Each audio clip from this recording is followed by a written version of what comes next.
Hey, ladies and gentlemen, welcome back to the channel. As always, it is Nick here, back with your daily crypto news and analysis. And today we are going to be talking about Ripple and XRP, as well as the vast majority of crypto and finance. And with that being said, I hope that you are all having a beautiful day or a beautiful night wherever you guys are out there in the world. One of the big things that we just recently saw was the Federal Reserve really saying the quiet part out loud. Very interesting things have been coming from the Fed, and I do think that now we should all be watching closely what they are doing in the background. So first and foremost, when we really look back at what the Fed did in 2023, the big thing was Fed Now. Now, why is Fed Now a big deal? Well, we've gone over it, right? It is allowing API services and open banking to become a big deal. RippleNet, for an example, is an API service. Things like that can be tapped in. Hedera also is a part of that. We've talked about that in the past. There's a lot of great players in this space that could have direct ties back to FedNow. But regardless of that, what we are now seeing is the Federal Reserve really talking about crypto, CBDCs, and stablecoins heavily. Now, this is from the Fed Governor Waller. He's saying crypto is like baseball cards. Retail CBDC, unnecessary. Very, very interesting. So it seems as though now they are turning their backs on a CBDC, essentially. But I do think that this is really kind of highlighting what I've been mentioning in the past as well, where you will have retail using stablecoins while the central bankers, well, they get their CBDC.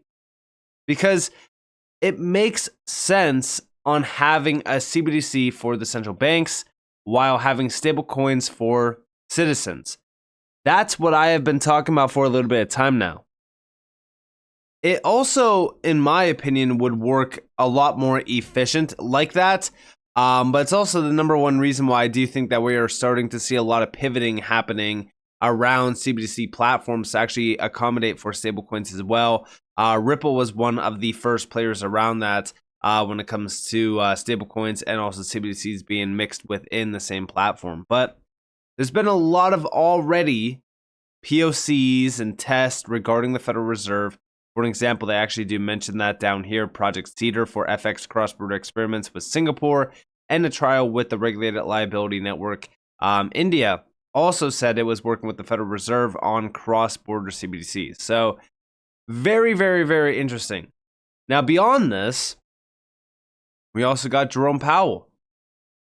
Chair Powell told House Democrats U.S. needs stablecoin bill. Powell also said a CBDC would need Congress's approval before the Federal Reserve will act. And this was posted on February 14th. Now remember, right? Stablecoin initiatives and legislation has been a focus already this year.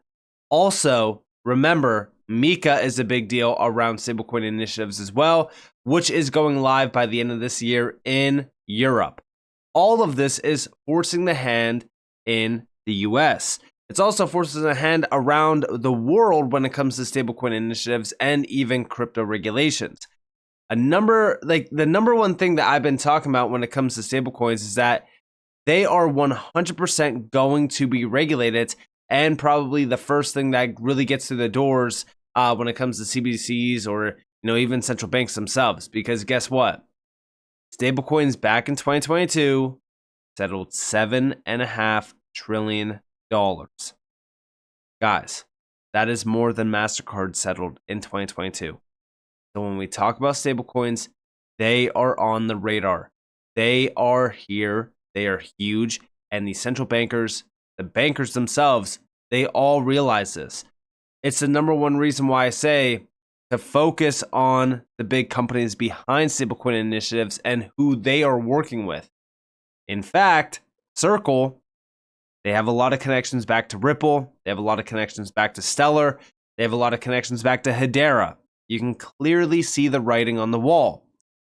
But again, with a CBDC, it seems as though that is a little bit more of a held up topic. But also, a lot of people have been saying that the US could very well pivot on a CBDC and kill the entire idea regarding a CBDC, because so many other nations are ahead of the game when it comes to CBDCs, and they might just do a stablecoin. That could definitely be a possibility, but I feel as though there's far too much happening around the world when it comes to CBDCs, especially from powers that are a part of the BRICS, and they've already moved so far ahead. So to me, the US has fallen behind when it comes to CBDC initiatives. That's why they're trying to say, hey, we don't need a CBDC, we just need a stablecoin.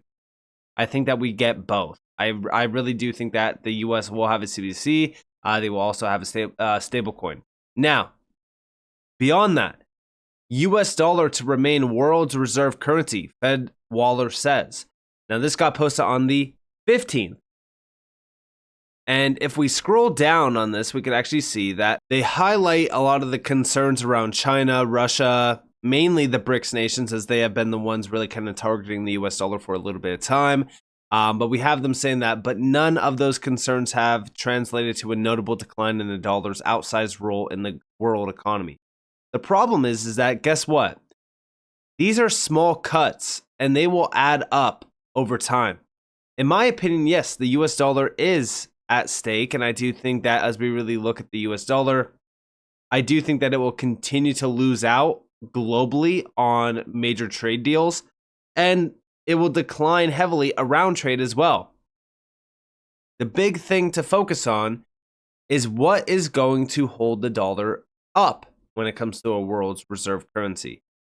Well, we've talked about it in the past, and we actually have over here that the US Federal Reserve Gov, Waller, says DeFi could boost dollar's global strength, which was a crazy thing to hear.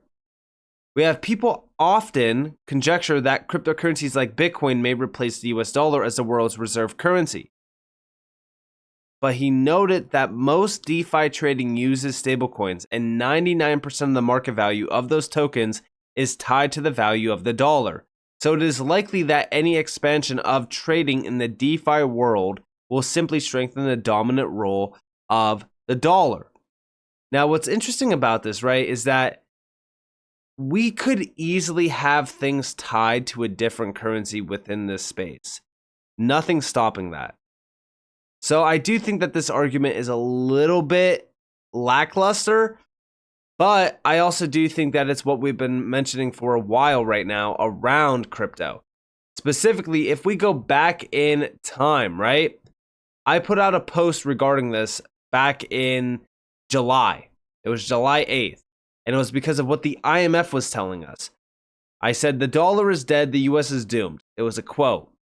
The perfect problem and the perfect solution is being presented to the world all at once. The problem, 99% of the general public is being distracted. There are significant projects and solutions in this space that could easily make the global monetary system a lot more efficient and bring about a technological revolution like no other. I strongly believe de-dollarization, use of other settlement currencies and systems, BRICS expanding and developing new currencies is all an accelerant for the new system to rise. Focus on the major connections with the IMF, XRP, XDC, XLM. There's other projects in this space as well. Blockchain, DLT are going to be utilized. Some already are, but without scale. They are preparing. The infrastructure is being built. And here we have from the IMF, June of 2022. This was enduring preeminence. The US dollar might slip, but it will continue to roll. The international monetary system may be at the threshold of significant change from a combination of economic, geopolitical, and technological forces. What they are saying is, hey, guess what? We have a lot of pressure being put on the current financial system in order to actually break it and usher in the new system. And that's what we've been going with, right? All we have been hearing is BRICS, BRICS, BRICS, BRICS, BRICS. What are the BRICS doing? Is this Operation, Sandman? What's going on? All of this is just to usher in the new system. You can clearly see their plan at place. Now, of course, everyone thinks that I'm a tinfoil hat wearer or whatever the case may be.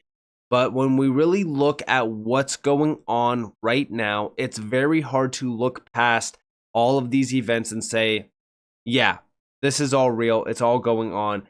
There's no actual backing behind it. There's no end goal.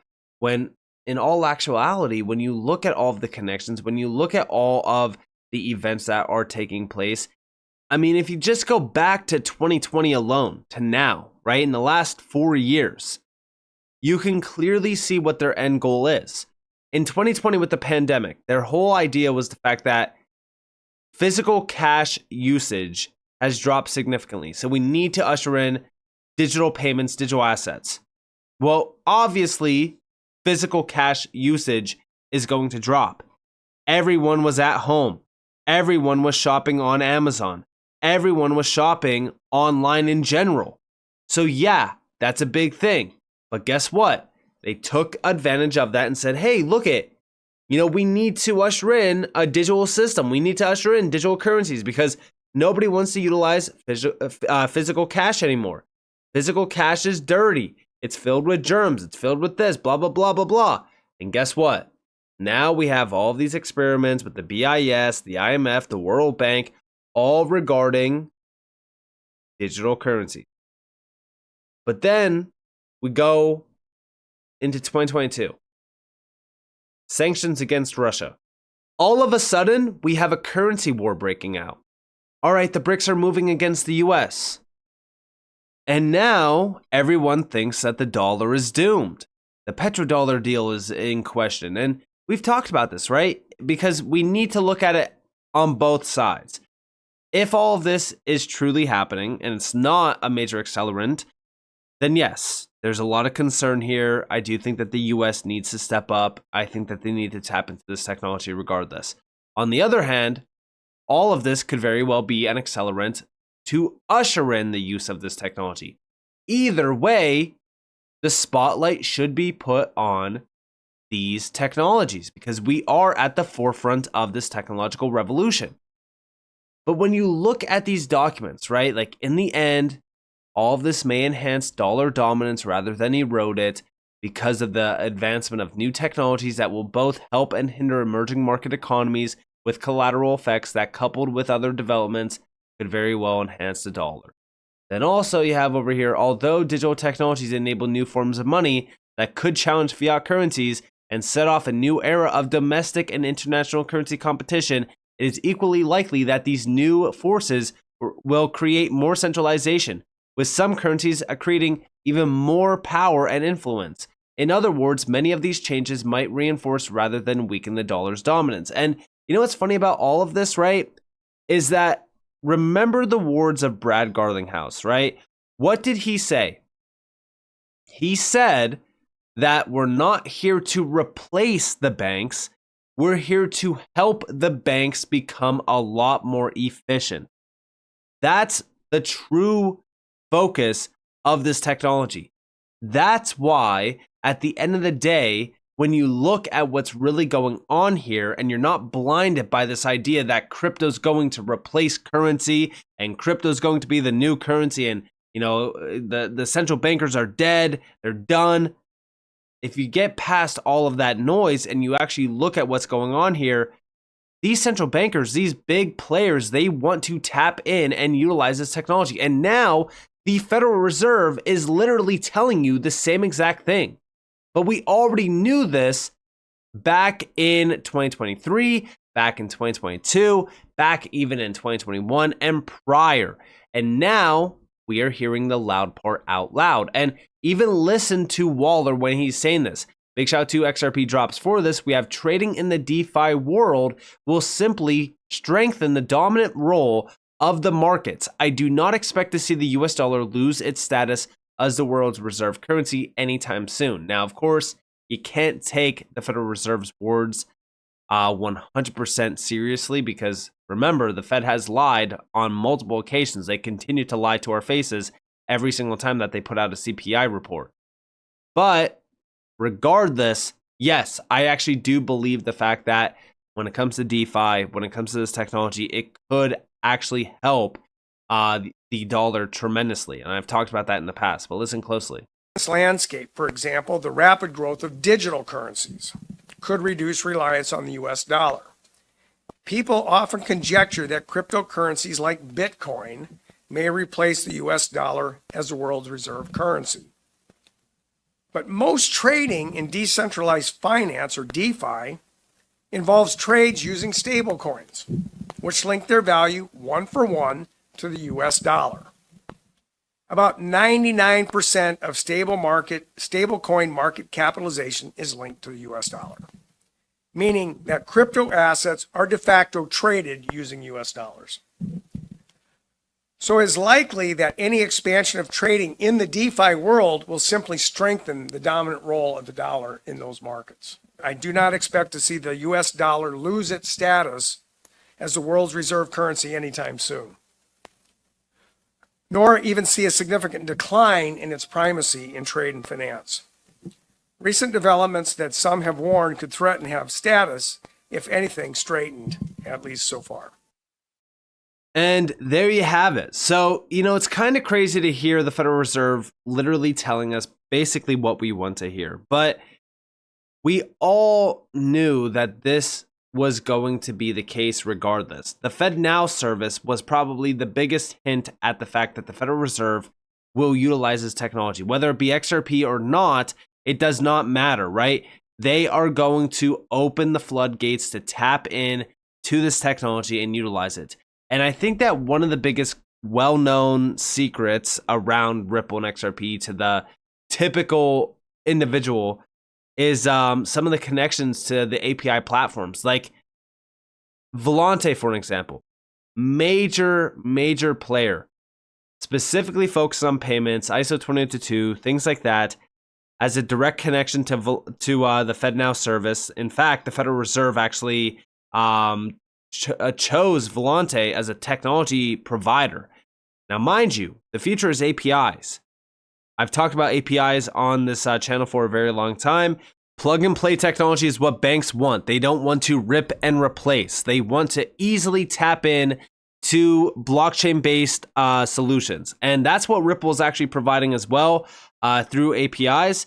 And this is also why I really note the connections that Ripple has back to Accenture and even Finastra, because remember, these platforms, they have thousands and thousands and thousands of clients, but it's also the number one reason why Swift could easily partner with Ripple tomorrow and offer on-demand liquidity, or Ripple payments, if you will, as a service. They could do that because it's all through APIs.